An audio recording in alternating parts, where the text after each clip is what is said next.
Okay, so today, team, we are going to go back and revisit the bowline, but this time we're going to do a bowline with one hand, right? So we talked about the bowline last week.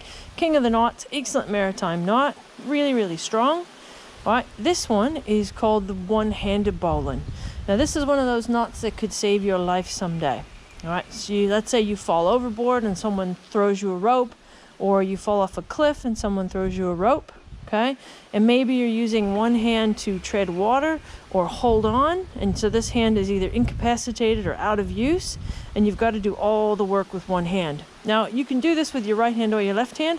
I'll show you first with my right hand doing the knot, and then seeking with my left hand. All right, so someone has thrown me this knot. So they've got this rope. They've got it at the other end. It's secure.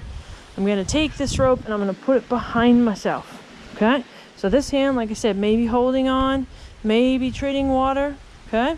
And this hand is going to go, I'm going to take the tail of the rope and I'm going to go over the top of the rope that's here and bring my hand through the middle, okay? So now I've got this hand wrapped around. I'm going to take the tail and go underneath the rope that they've thrown me, okay? So that's the end they've got.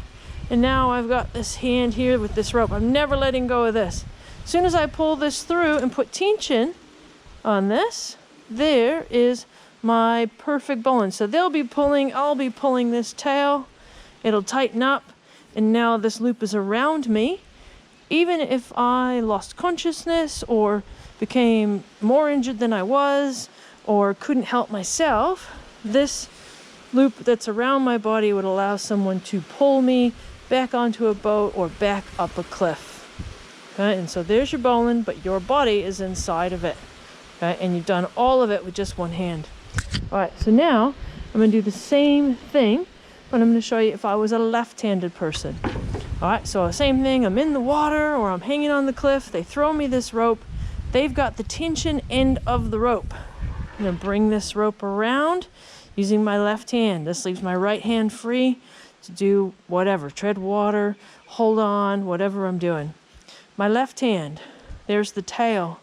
I take the tail. I never let go of the tail until this knot is tied. I take the tail over the top of the rope, then I bring my wrist back towards it, and I'm holding it over the rope, and I've got that cross over my wrist. And you can see what it looks like here. Now there's that little tail, that little flicky tail. I'm going to flick that tail under the rope that they have and grab it in one hand. Okay, now I never let go of this tail, but I'm going to let my hand slip through, never letting go of this tail.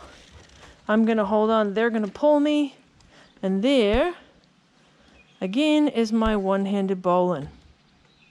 Holding on nice and strong. All right, they've got me. I can relax now because I know I can roll over on my back and they'll pull me into the boat or back to the boat, or I can relax and they can pull me back up the cliff. All right, so again, this is your one-handed bowline. Could save your life someday. All right, now it's your turn. Have a go.